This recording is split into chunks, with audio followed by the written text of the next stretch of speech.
Valerie, she worked at Tandy Radio Shack from 1984 to 1994. She started as a field representative in upstate New York and ended up as the manager of computer support, tech support, at Tandy headquarters in Fort Worth, Texas. In this talk, she'll share memories of her time at Tandy Radio Shack, running the gamut from sharing details of the publications, software, and hardware that tech support produced, to stories from the Tandy line computers in the field and at tech support. In this 10-year period, Tandy computers moved from the Z80A base Model 1 and Model 2 up into the 8386 based systems like the Model 4000 and even the first licensed non-IBM microchannel system, the Model 5000. So everyone give her a big hand. Welcome, Valerie. All right, you can take it from here. Okay, thank you everybody and good morning from the West Coast. Sounds like it's a great show. I'm sorry I'm not there in person. So I'm here to tell you about the 10 years that I worked in Fort Worth at what was then Tandy headquarters, kind of back in the golden day TRS-80 line computers and later what we called the Tandy line computers. So the first question you might ask is, how did I end up at Tandy in the first place? Well, like a lot of people, I needed a job. It wasn't an easy time to get a job in the 80s. And I was paying my way through my senior year. Recording in progress. Of college and graduate school. So the first job I had at Tandy Radio Shack, I started a retail store in Anderson, South Carolina. I was taking a semester off from school to get over an injury and I needed a job. So I basically did what you do in a retail store at Radio Shack in that time. You sold anything and everything you could. And you jumped the counter to give people the free red batteries. Anybody remember that from Radio Shack days? Yeah. So the next job I had was working at a repair center, but as a shipping clerk. I pushed freight. It was the Albany, New York area repair center that was up near the Latham traffic circle, for those of you who know the greater Albany, Schenectady, Troy area. And that was shop 010117, a full line shop. We serviced everything from the computers to the consumer stuff. And that was my first tech up working on consumer electronics. Restrung a lot of old tuners, fixed a lot of tape recorders, alarm clocks, basically all of the consumer electronics that Tandy sold at that time. And then John Casal, the shop manager, asked if I would be willing or interested in working on the computer line. And I said, sure, because it was better money. But I wasn't really super well equipped to do it because I didn't know a lot about microcomputers at the time, but into the breach. So just to kind of set the framework, the TRS-80 computer line looked like in 1984. And it really did run the gamut from, starting in the upper left-hand corner of the slide, the old Model 1, next to it, the Model 4P and Model 4. Below it, the 12 and 16B computers, the Coco, the Model 100, the Model 2, the Model 16, the Model 3, and in the center with Bill Bixby as our spokesman, we had just introduced the Tandy 1000, which was an 8186 non-PC compatible x86 machine running MS-DOS. So what was it like? You did tend to have specialties. I always kind of gravitated to the business systems. For example, I never did a lot with the Coco. As cool a machine as that was, it just wasn't one that I worked on very much. We had 4 computer techs in our shop. 3 of us did field service. The 4th was our Coco expert, and you just never had field service contracts on Cocos. We repaired to the component level. I mean, basically down to individual discrete components on all the boards in those systems. With some exceptions, we did do a few drive repairs, but we didn't do major drive service. So like we did alignments, we did cleanings, but we didn't like do head replacements. And we did a lot of preventative maintenance because any customer with a field service contract, preventative maintenance came with it. If they never needed to see you during the year, you would still see them once a year to go out and do things like preventative maintenance on the system, running diags, clean drives, making sure hard drives were working well, that sort of thing, aligning printers. So this is where tech support comes into it, because 010220 at HQ in Fort Worth was our lifeline. If you didn't know something about a computer or you ran into a problem that you couldn't fix, they were who you called. And you hated to admit that you didn't know something, but a lot of times you really did need the help. And I had some really memorable calls. You with people that you like talking to most. Dennis Gabler was one of my favorite tech reps, and I can remember calling him just completely mortified because I couldn't figure out how to open a case. Now, for those of you who know Tandy line computers, you're going to probably sympathize and laugh, but the two that stumped us, and I meant stumped us because the whole shop couldn't figure out how to open these things, were the Model 4P and the Model 2000. The 4P looks like a sewing machine when it's in its case, and we had pulled off all the screws except for the two that held the handle in, which also happened to hold the case on. Embarrassing. And then not terribly long after that, I was calling Dennis again going, how do you take the case off this Model 2000? And in that case, there were these friction clips that held the case plastic on, and they were super stiff, and basically you just had case off. Customers could do some amazingly funny things, and I do mean funny in the sense of humorous, not just ridiculous. So one day, basically the short form of it was, nice lady on the other end says, I had this drive bay that's, and the first thing you thought of when that was said, when you were attacked, was like, okay, dirty floppy drive heads. And you always asked, it's like, so when you take the discs out, do you see marks on them? Because you typically see that concentric ring that said dirty drive heads were scraping the oxide off the media. The customer said, no, you're not getting it. I put the discs in, they never come out. Okay, that was a new one on me. I said, all right, maybe you should bring the drive bay into the repair center. And she did. So for those of you who've never seen one of these things, this is a one drive version of the external Model 2 single-sided 8-inch drive bay. And these drives, they were really crappy drives. But the interesting thing about them is they had this flappy door. So on the left-hand side, you see what it looks like when it's closed. And thank you, Pete, by the way, for the pictures. And on the right-hand side, you see what it looks like when they're open. Okay, notice anything? Where would you put the disc? Well, if you're technical, you'd put the disc in the center, but it was really easy to put the discs between the drives because that flap would let you do it. And that's what she was doing. Which I figured out when she brought it into the shop, and I took out a pen light on the counter in the lobby and opened the door and looked in there. So I took it back, took the cover off. There were 3 drives in this particular bay. She tried them all. So there were like 30 discs stuck in this thing. She was persistent. You take them all out. I aligned and cleaned the drive since I was in there anyway. I put the cover back on, and then I used white out, as indicated by this arrow I painted on here, to paint an arrow on each drive saying, put them in here. And then you took it back and gently explained what had happened. And she was, the funny thing is, she was so grateful. It was like, oh my God, I got my discs back. Because she had inventory and P&L and stuff on her discs. And so it was like, okay, happy ending. It was a fun job. I really liked field service.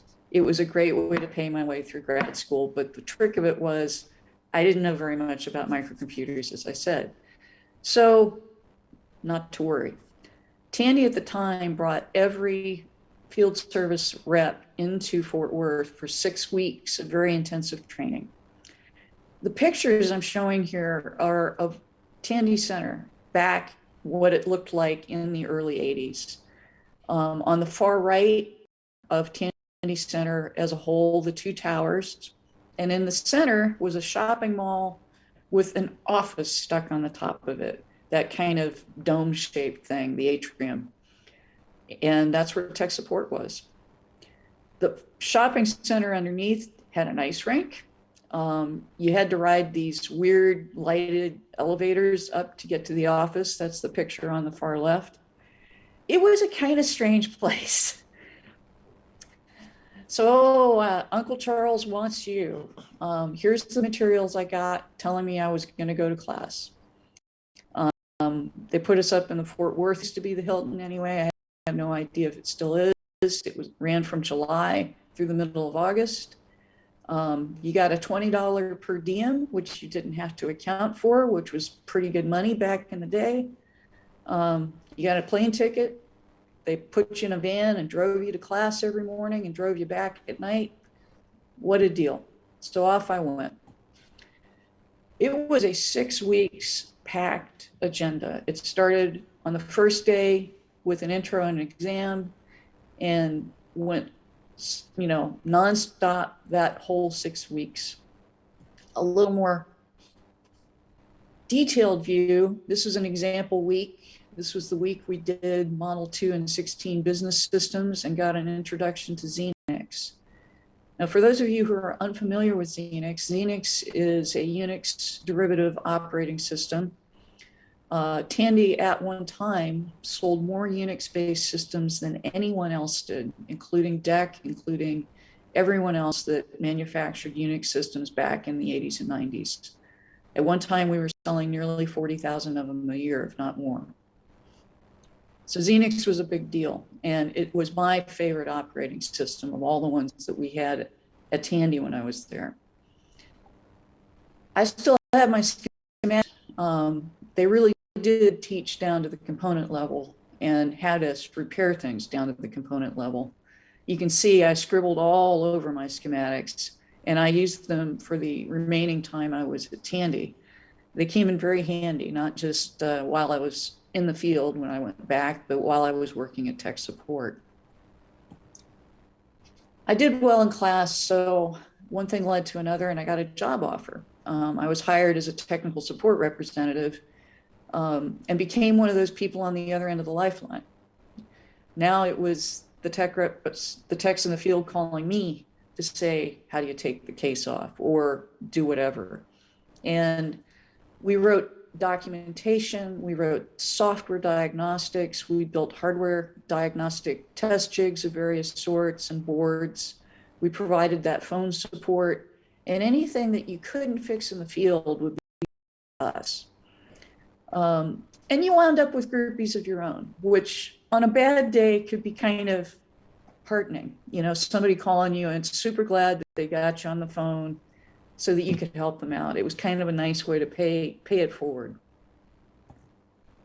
So what was like at Tandy Center? Well, Tandy, it was kind of an interesting place. It had inherited a private subway from the old Leonard department store. And that's what you commuted to work with unless you were so important that you had a parking spot in the parking lots that were close to Tandy Center. They were a great big parking lot down by the Trinity River, which would flood on a regular basis. I ruined more than one pair of dress shoes walking through Trinity River floodwaters. You had a shopping mall and an ice rink, as I mentioned, a little weird, but you also had a food court. And that was a great perk because there was a place down in the food court that sold Mexican food and cheap beer, and that was a good place to go after work. And we also had 24/7 access to the labs and the test equipment. So when you weren't at work, you could actually go work on your own computers, which was a pretty big deal for those of us at the time. You weren't getting rich. Tandy was notoriously thrifty when it came to salary. This is one of my pay stubs the first year I was working at tech support. And you can see after taxes that as of almost the end of September of 85, 10 months, my take-home pay had not yet broken $13,000, but I felt pretty well paid for the time. You also got discount cards, so you got a little discount off of everything that Radio Shack sold, and you could buy used computers for a pretty good price.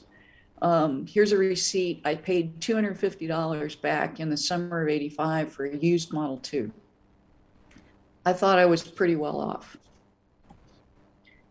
And sometimes people ask me, was it like Halt and Catch Fire? Another, mock Silicon Prairie computer company. Probably my guess is they were telling a story about Dell. No, it wasn't like that. At least it wasn't like that for me. I can't say it might have been like that for some people, but we had a lot of fun, but we didn't have that kind of fun. Although the Texas business is business thing, that was true enough, and it was pronounced at Tandy. People could be pretty cutthroat, but our management did a good job of kind of hiding that from those of us who were not in the management chain. So publications, we authored a lot of stuff, and it ran the gamut from instructional videotapes. You see a stack of them up there on the right. Diagnostic software. This is one of our 8-inch diags, of course. We made a whole line of things called technical bulletins. And technical bulletins were basically to fix problems with systems that had been built and put into the field. Sometimes the origination of these fixes came from our friends in R&D or in computer product engineering, but a lot of times they came from us because we were taking the calls from the people in the field who were seeing problems with the systems. We also did a publication called Notes and Jumpers. These old systems had a lot of manually configurable jumper configurations. Board order was frequently very important. They were easy to miscable. Notes and Jumpers provided figures and documentation that basically told you how to set the machine up so that it would work.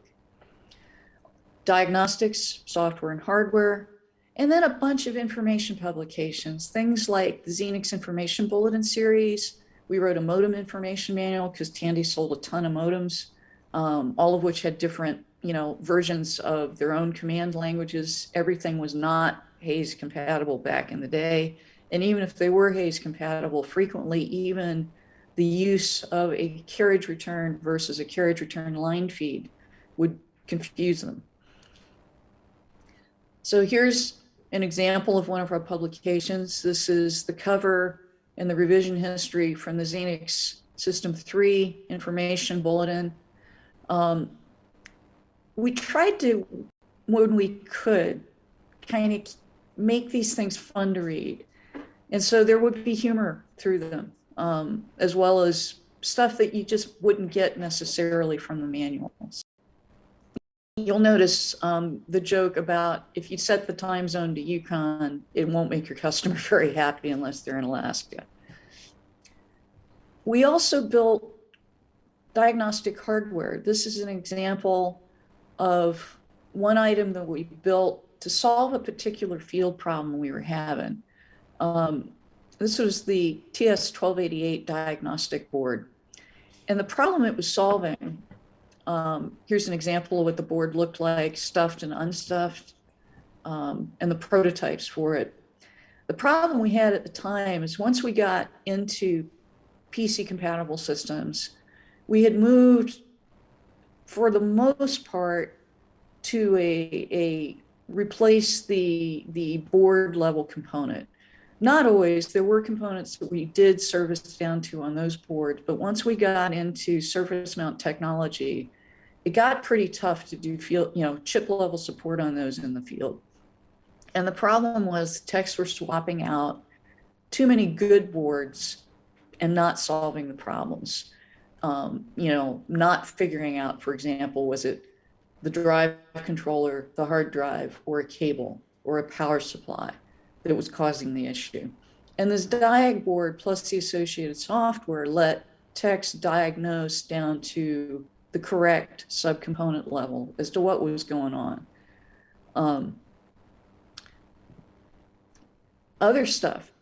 This is an example of one of the technical bulletins that I spoke about.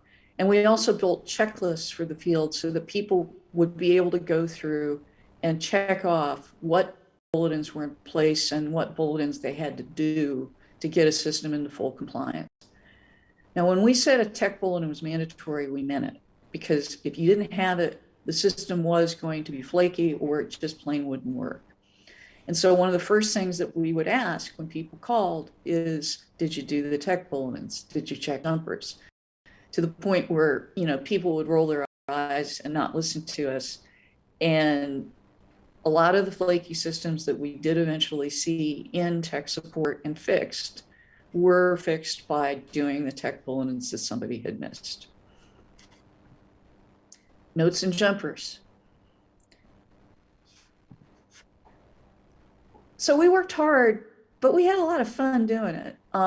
These are pictures taken in what we called our secret lab, where we kept a lot of the first products off the line as we were evaluating them before they went into production, so that we kind of know what was going to happen when they hit the field, and that we could also tell the field about them.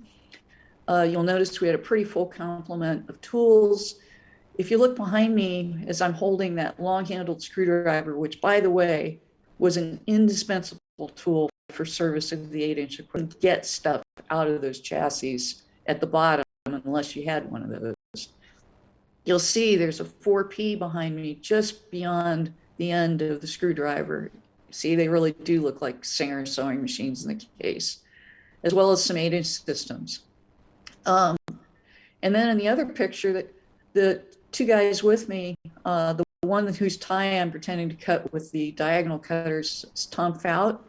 I also worked with him at Microsoft, and behind me is Gary Kirk, who at the time was either the diag coordinator or he might have been the manager of the tech reps at the time, but another great colleague. And some more folks I worked with, Jim Skilsky on the left, Phil DeBoard on the right. This was really back in the day, because our parts, everything you had to order or inventory, we did on microfiche. So you'll notice there's the parts microfiche, there's the reader for it. We didn't have it online, it didn't exist online. The department for an awards banquet of some sort. I won't go through and name everyone. I'm not sure I could at this point, but some folks that are still around. I'm standing third from the right on the front row. Ken Bruckner's standing next to me. David Krebs was on the end of that row at the right.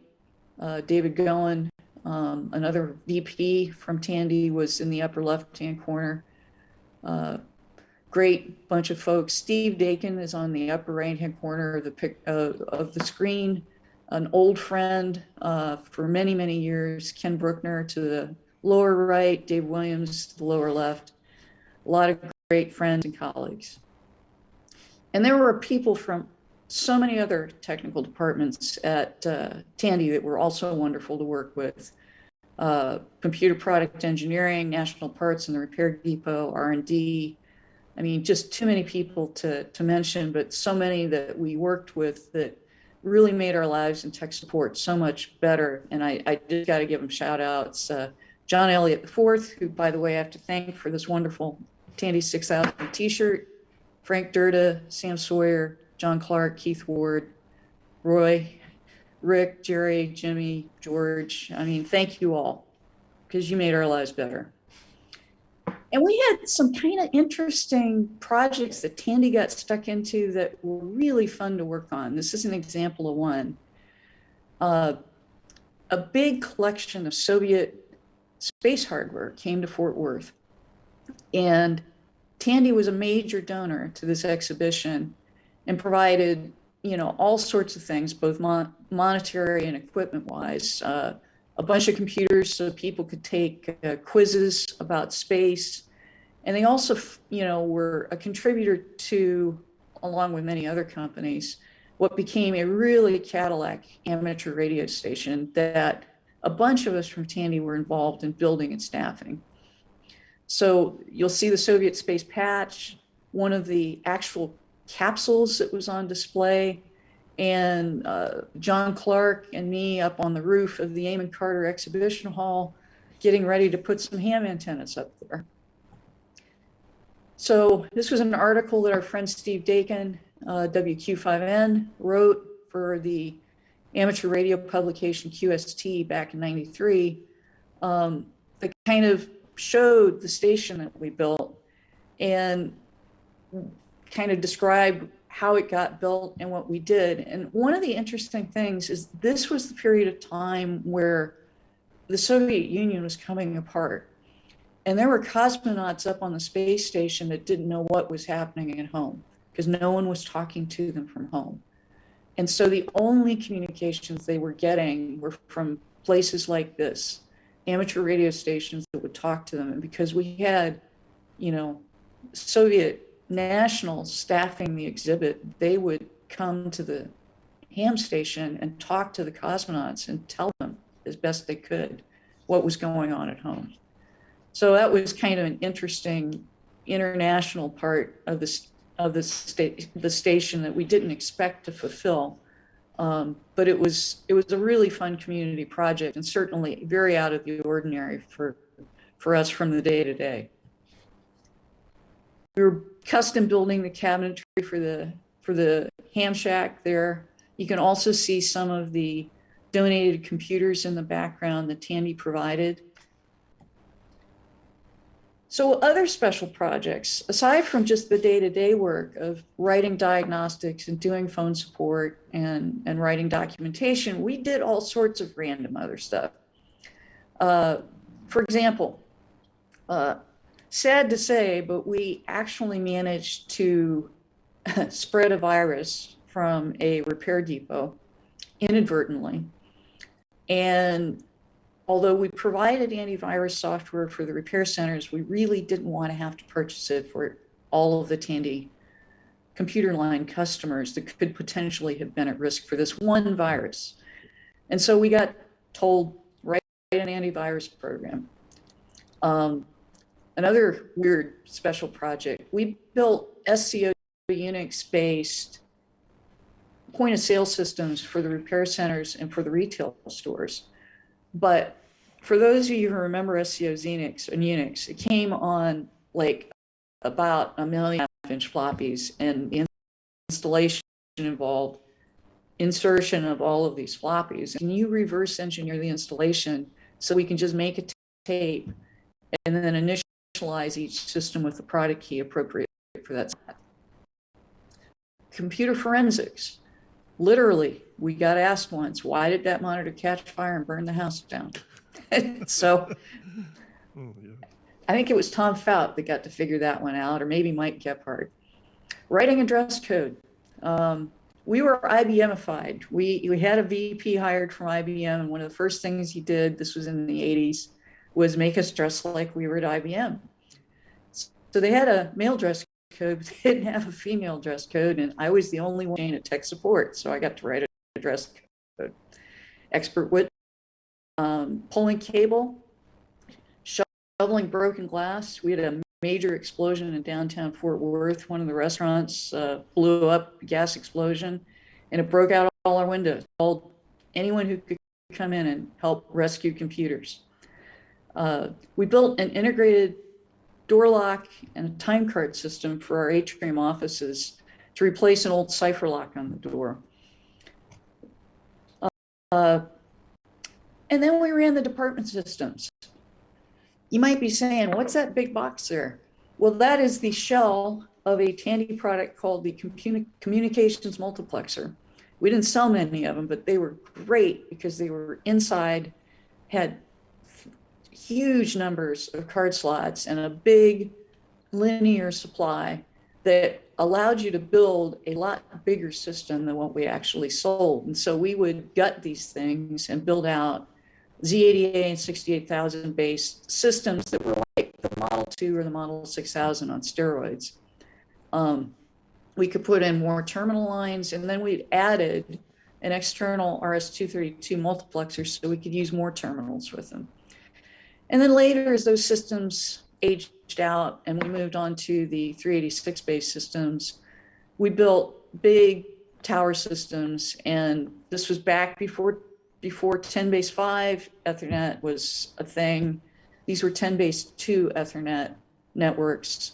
And we moved over to Unix and did a port of X11R4 before SCO had it running, which was a lot of fun.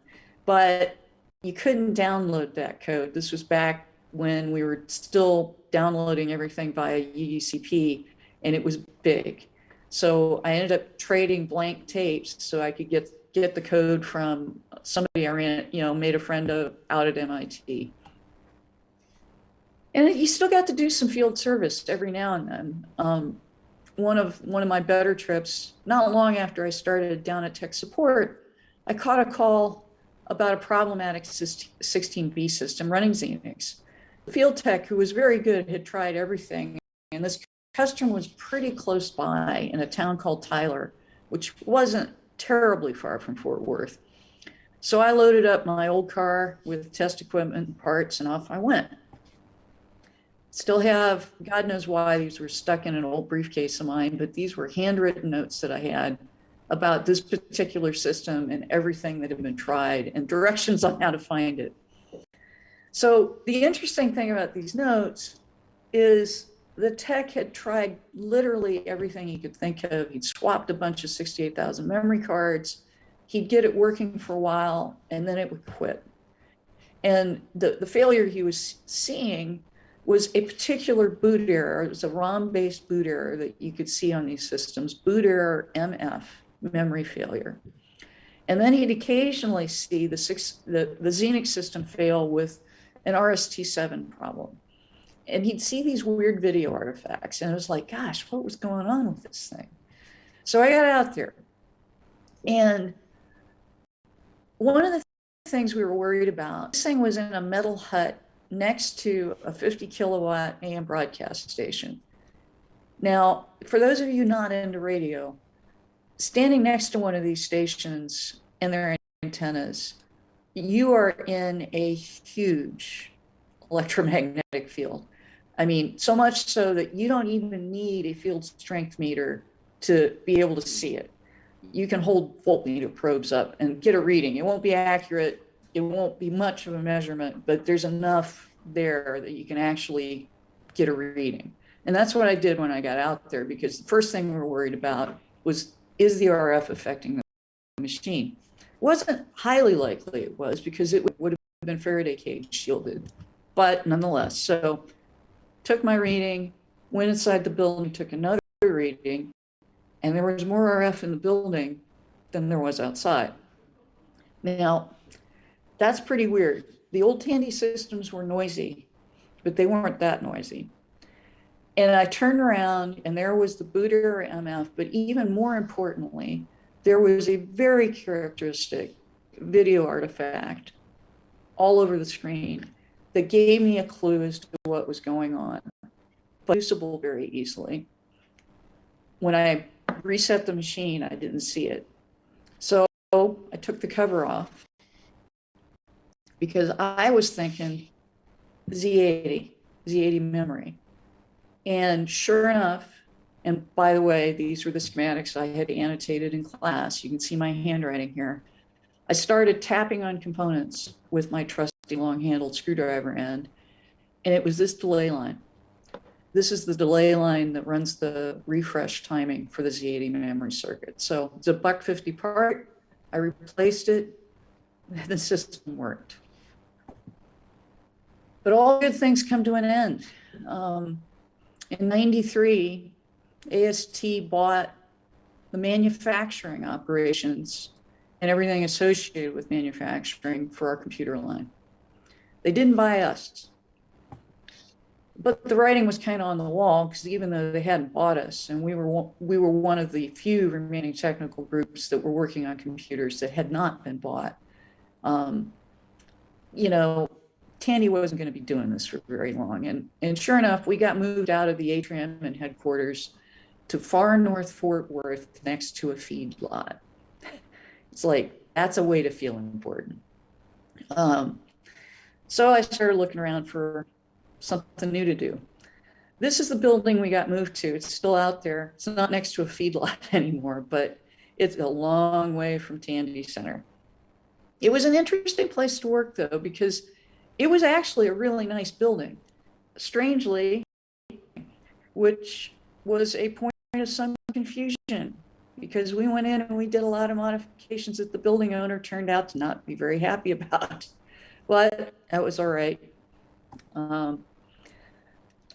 My office there, you can see we had raised computer flooring, lots of computers. My office is on the left. I was in a library area where we kept the department systems as well. Roger Jones, another old friend and colleague, was shooting a videotape of me because he was going to get stuck maintaining the systems that the department ran on when I left. Well, what came after? I got hired by a company called Adaptec. They made lots of storage and networking equipment. We moved to Washington State from Texas when I got hired by Microsoft, and I still have some Tandy gear. This was a book that a colleague of mine and I authored on networking equipment back when I was at Adaptec. Wound up doing some kind of cool things at Microsoft, including demos for Bill G at WinHEC. The Windows Hardware Engineering Conference was a big conference that Microsoft used to put on for the hardware community.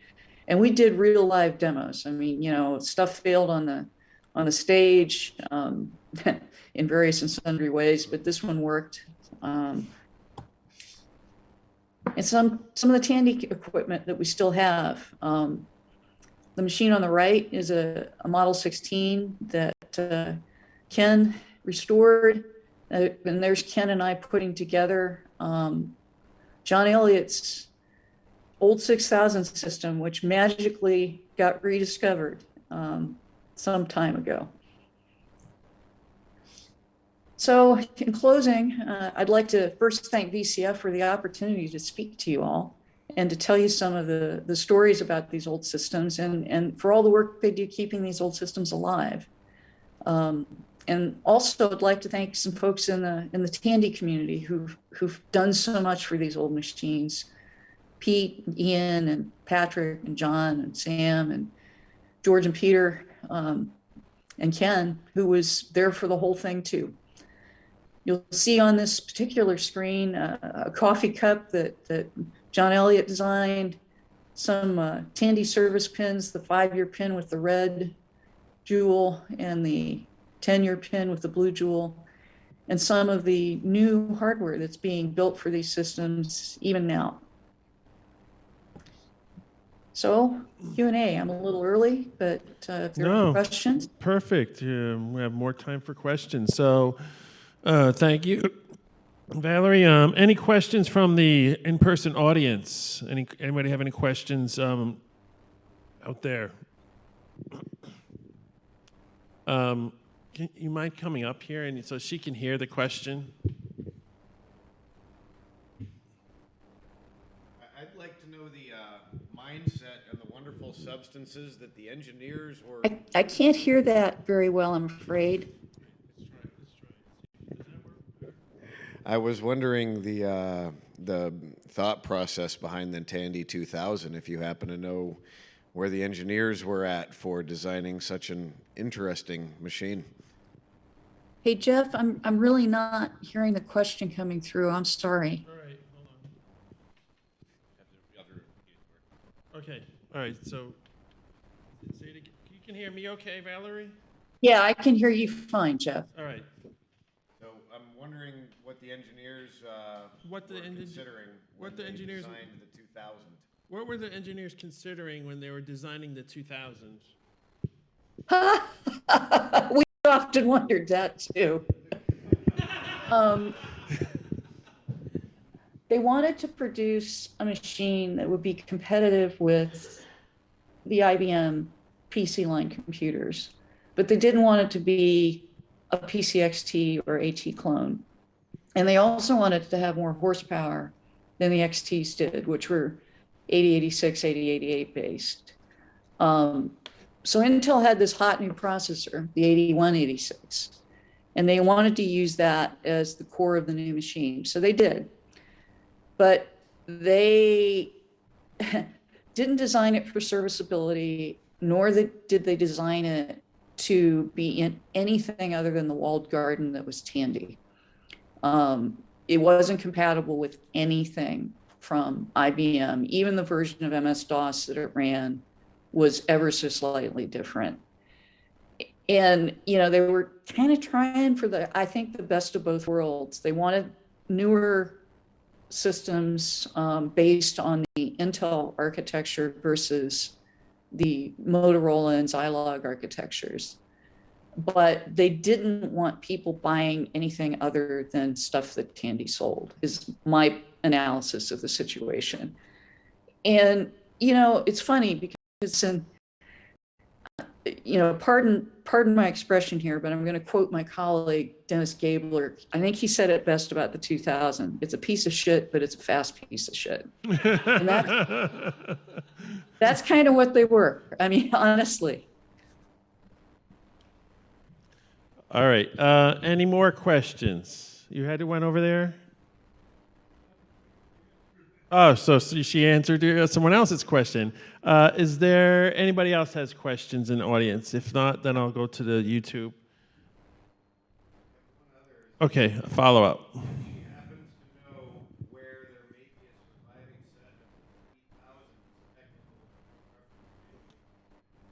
Do you know of any place there's any surviving Tandy 3000 technical reference manuals? Do you know any place that has them?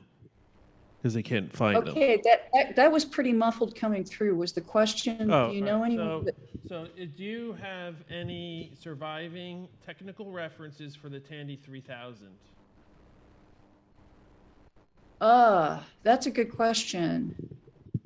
We've got I mean, personally, I still have Ken and I still have a full set of technical bulletins and notes and jumpers. I don't know if anyone has recovered a copy of the technical reference manual for that.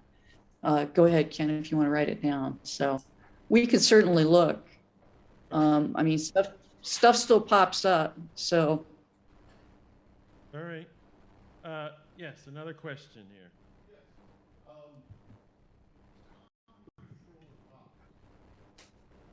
We might have schematics for the 3000.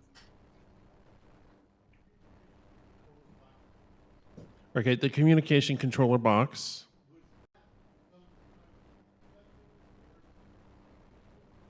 Was it Ethernet, RS-232, or something else?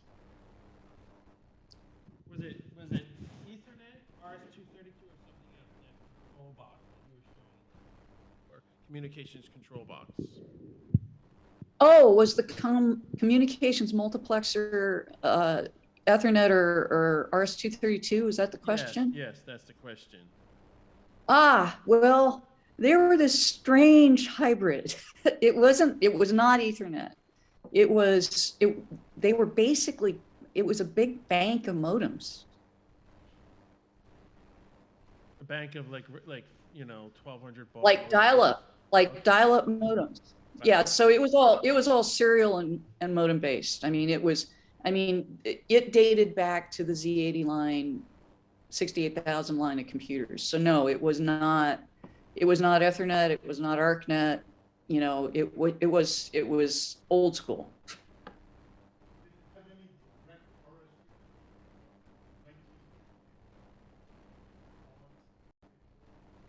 Did it have anything that was direct RS-232 or 19,200 baud capabilities?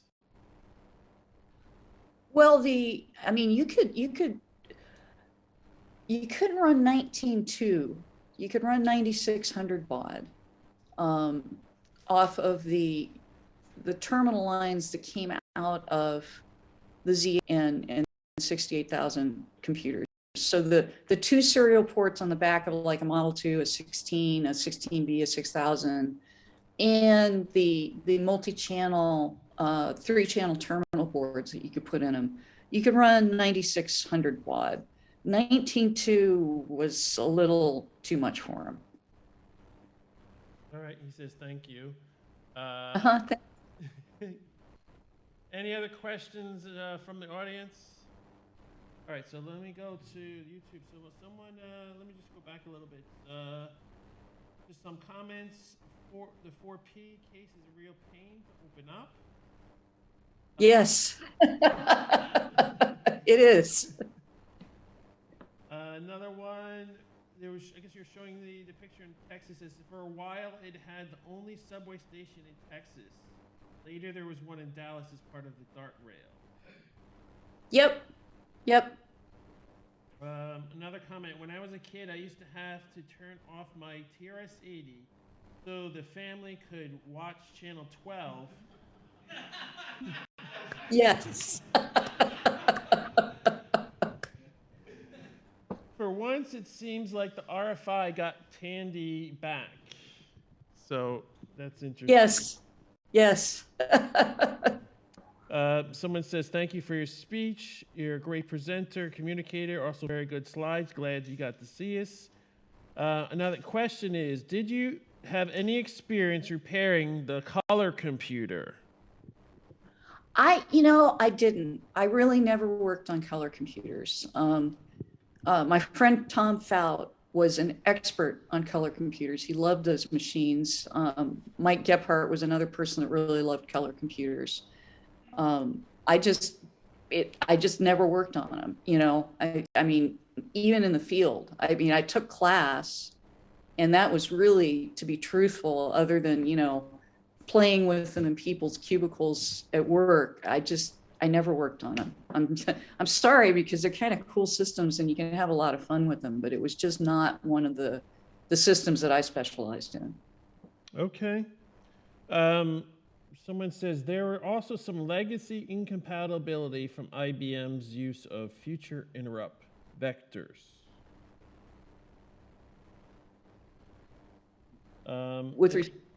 Okay. With respect to the 2000, I guess that's everything incompatible. Someone says the Western world needs more good girls like you in computer science. All right. Any other questions from the audience there? I'm going to just quickly check Discord. I think it's been quiet pretty much. Nothing from Discord.